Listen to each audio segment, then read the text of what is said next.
मित्रों, आप सभी को होली की हार्दिक शुभकामनाएं। मित्रों, होली का पर्व बुराई पर अच्छाई की विजय है, जो भगवान श्री हरिनारायण के भक्त प्रहलाद से जुड़ी है। होली का त्योहार प्रत्येक वर्ष फाल्गुन मास की पूर्णिमा को मनाया जाता है, जो आमतौर पर मार्च महीने में पड़ता है। इस बार 2025 में होली का त्योहार 14 मार्च शुक्रवार को मनाया जाएगा, जबकि होलिका दहन 13 मार्च गुरुवार को होगी। होली का उत्सव 2 दिनों तक चलता है। पहले दिन होलिका दहन किया जाता है, जिसे छोटी होली भी कहा जाता है। जिस दिन होलिका दहन किया जाता है, उस दिन सुबह के समय लोग होलिका दहन के पास जाकर पूजा करते हैं और रात में होलिका दहन किया जाता है, जो धार्मिक मान्यताओं पर आधारित होती है। होली एकता का पर्व है। इस दिन सभी लोग एक दूसरे को गुलाल और रंग लगाते हैं। मित्रों, होलिका दहन में नारियल क्यों डालते हैं तथा होलिका दहन की कथा क्या है, आइए हम आपको होलिका दहन की एक प्रचलित कथा को सुनाते हैं, जो होलिका दहन और होली के दिन सुनी जाती है। मित्रों, एक बार माता पार्वती और भगवान शिव जी कैलाश के दिव्य वातावरण में विराजमान थे। तभी माता पार्वती भगवान शिव से कहती हैं, हे स्वामी, यह होली का त्योहार मनाया जाता है और होली के एक दिन पहले होली का दहन क्यों किया जाता है और होली का दहन में नारियल डालने से क्या होता है तथा होली के त्योहार में किसकी पूजा की जाती है? कृपया मुझे इस विषय में बताइए। माता पार्वती की बात को सुनकर भगवान शिव जी कहते हैं, हे प्रिय, आपने यह प्रश्न पूछकर समस्त मानव जगत का कल्याण किया है। आज मैं तुमको होलिका दहन की एक कथा सुनाता हूं। भगवान भोलेनाथ कथा को सुनाते हुए कहते हैं कि हे देवी, इस कथा को ध्यान से पूरा अंत तक अवश्य सुनना, क्योंकि आधा अधूरा ज्ञान सभी के लिए फलदायी नहीं होता है। मित्रों, और इस वीडियो को पूरा अंत तक अवश्य देखें। जो भी इस कथा अंत तक सुनता है, उसे भगवान श्री हरिनारायण का आशीर्वाद प्राप्त होता है। मित्रों, माता पार्वती कहती हैं, हे स्वामी, मैं आपकी इस कथा को पूरा ध्यान से अवश्य सुनूंगी। कृपा करके आप मुझे कथा सुनाइए। तब भगवान शिव जी कहते हैं, हे प्रिय, यह कथा भगवान श्री हरिनारायण और उनके परम भक्त प्रहलाद की है। प्राचीन समय की बात है। महर्षि कश्यप के 2 महान पराक्रमी पुत्र थे। बड़े पुत्र का नाम हिरण्यकश्यप था और छोटे पुत्र का नाम हिरण्याक्ष था। महर्षि कश्यप के दोनों ही पुत्र महाबली और महापराक्रमी थे। दोनों पुत्रों में अत्यंत चमत्कारी बल था। दोनों पुत्रों ने एक साथ मिलकर देवताओं के साथ युद्ध किया और देवताओं को पराजित करके स्वर्ग पर अधिकार कर लिया। एक समय बाद जब हिरण्याक्ष ने पृथ्वी को ले जाकर के पाताल लोक में छिपा दिया था, तब पृथ्वी लोक की रक्षा करने के लिए भगवान विष्णु ने वराह अवतार लेकर पृथ्वी की रक्षा की और हिरण्याक्ष का वध कर दिया। जब हिरण्यकश्यप अपने भाई की मृत्यु को सुनकर बहुत ज्यादा दुखी हो गया और दुखी होकर हिरण्यकश्यप महिंद्रा चल पर्वत पर चला गया, क्योंकि वह भगवान विष्णु से उसने महिंद्रा के वध का बदला लेना चाहा। भगवान ब्रह्मा की पूजा करना शुरू कर दी। जब देवताओं को पता चला कि हिरण्यकश्यप भगवान ब्रह्मा की आराधना कर रहा है, तो सुनहरा अवसर पाकर उन्होंने हिरण्यकश्यप के राज्य पर आक्रमण कर दिया और जो कुछ भी अभी तक हिरण्यकश्यप और उसके भाई हिरण्याक्ष ने युद्ध में जीता था, उसे हड़प लिया और हिरण्यकश्यप को राज्य विहीन कर दिया। हिरण्यकश्यप के जितने भी दैत्य गण थे, वह सभी परास्त हुए और पाताल लोक में छुप गए हैं। केवल हिरण्यकश्यप की पत्नी को ही देवताओं ने कैदी बना लिया। स्वर्ग के राजा इंद्र ने देवताओं को आदेश दिया कि हिरण्यकश्यप की पत्नी यदु को बंदी बना लो। हिरण्यकश्यप के महल में प्रवेश करके उसकी पत्नी यदु को बंदी बनाने के लिए जब देवताओं के दूत आए, तो यदु उनसे कहने लगी कि मुझे छोड़ दीजिए। देवराज इंद्र, मैं गर्भवती हूं और एक गर्भवती स्त्री पर ऐसे रोब नहीं दिखाते। तब देवराज इंद्र ने कहा कि हे देवी, हम तुझे नहीं छोड़ सकते, क्योंकि तेरी आने वाली संतान हम सभी देवताओं के लिए काल बन सकती है। जब देवराज इंद्र आकाश लोक से होते हुए यदु को ले जा रहे थे, तब रास्ते में देवर्षि नारद जी देवराज इंद्र के सामने प्रकट हुए और कहने लगे, हे देवराज इंद्र, तुम यदु को कहाँ ले जा रहे हो?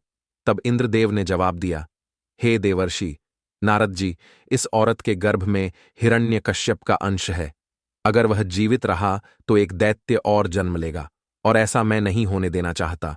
मैं इसे कदापि नहीं छोड़ूंगा। तब देवर्षि नारद जी बोले, नहीं देवराज, इंद्र देवी, यदु के गर्भ में पल रहा शिशु आगे चलकर भगवान विष्णु का परम भक्त बनेगा।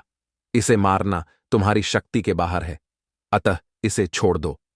नारद जी की कथन का मान रखते हुए इंद्रदेव ने अपने क्रोध को शांत किया और यदु को छोड़ दिया और वापस देवलोक चले गए।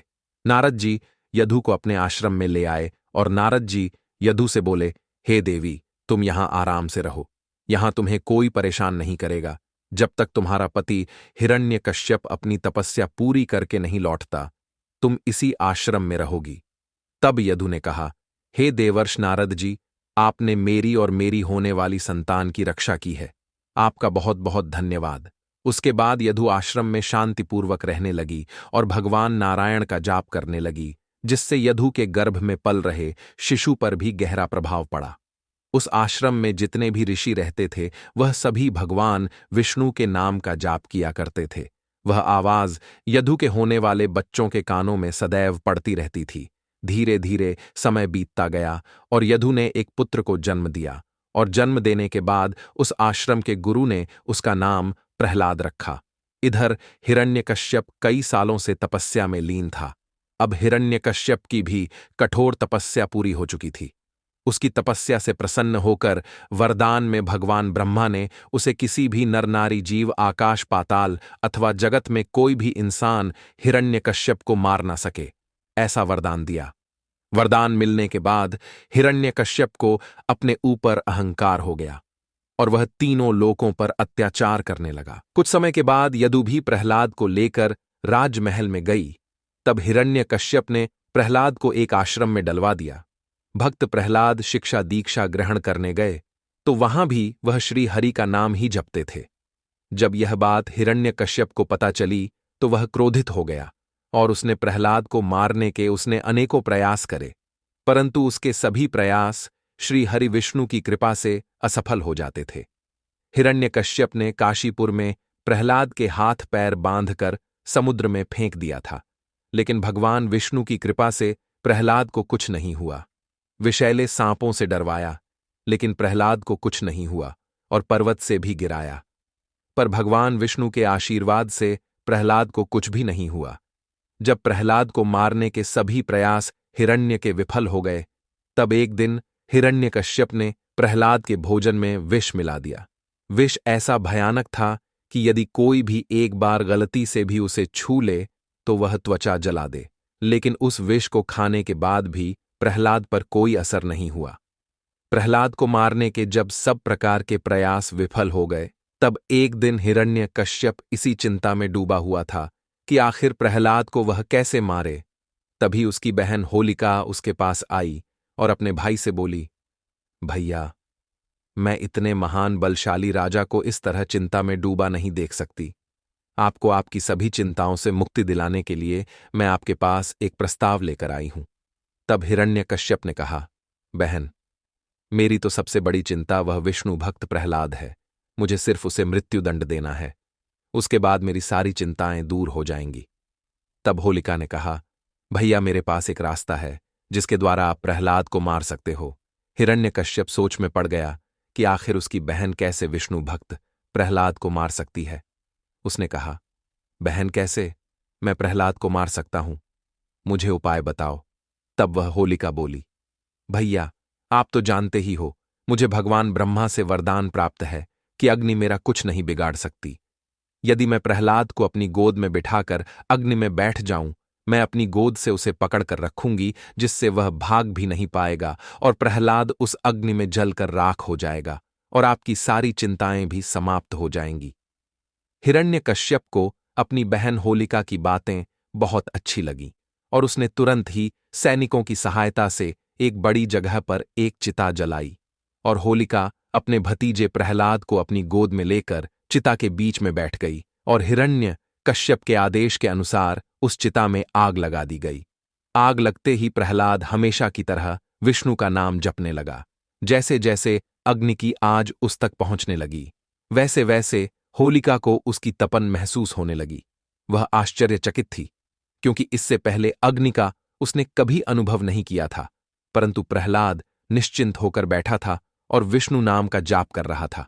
होलिका को यह देखकर बहुत क्रोध आया और वह चीख चीख कर भगवान ब्रह्मा के लिए वरदान को झूठा बताने लगी और कहने लगी, मेरे साथ छल हुआ है, ब्रह्मदेव का वरदान झूठा है, मुझे बचाओ, कोई मुझे बचाओ। होलिका की बातों को सुनकर भगवान की आकाशवाणी हुई। उस आकाशवाणी में बोला गया, तुम भूल रही हो, यह वरदान देते समय तुमसे कहा गया था कि यह तभी प्रभावी होगा जब तुम इसे स्वयं की रक्षा करने या दूसरों की भलाई के लिए उपयोग करोगी, पर तुम्हारे हाथों से इस वरदान का दुरुपयोग हुआ है। तुमने इस वरदान के द्वारा निर्दोष बालक को मारने का दुस्साहस किया है, इसीलिए तुम्हें अपनी करनी का फल प्राप्त हुआ है। यह कहकर भविष्यवाणी अंतर्ध्यान हो गई। प्रहलाद नारायण नारायण कह रहा था, इसलिए उसे कुछ नहीं हुआ। होलिका उसी चिता में जलकर भस्म हो गई। सभी खड़े होकर यह देखते ही रह गए। हिरण्यकश्यप कुछ न कर सका, जबकि भक्त प्रहलाद सकुशल बाहर आ गया।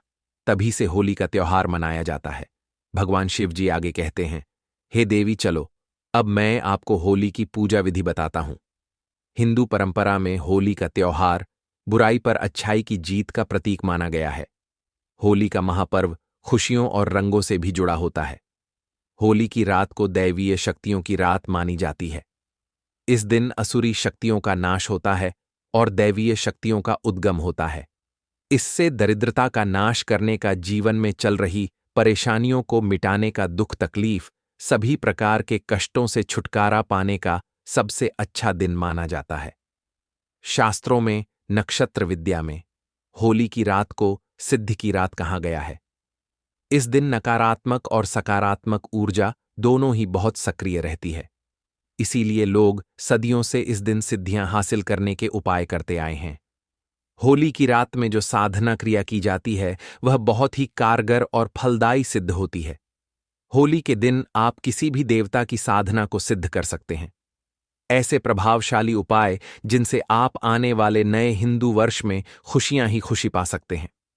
आप अपना दुख दर्द तथा कष्टों को मिटा सकते हैं। भगवान शिव जी कहते हैं, अब मैं आपको बताता हूं कि होलिका दहन में नारियल डालने से क्या होता है। होलिका दहन की रात परिवार में जितने सदस्य हों उतने सूखे नारियल लें और उनको अग्नि में अर्पित कर दें।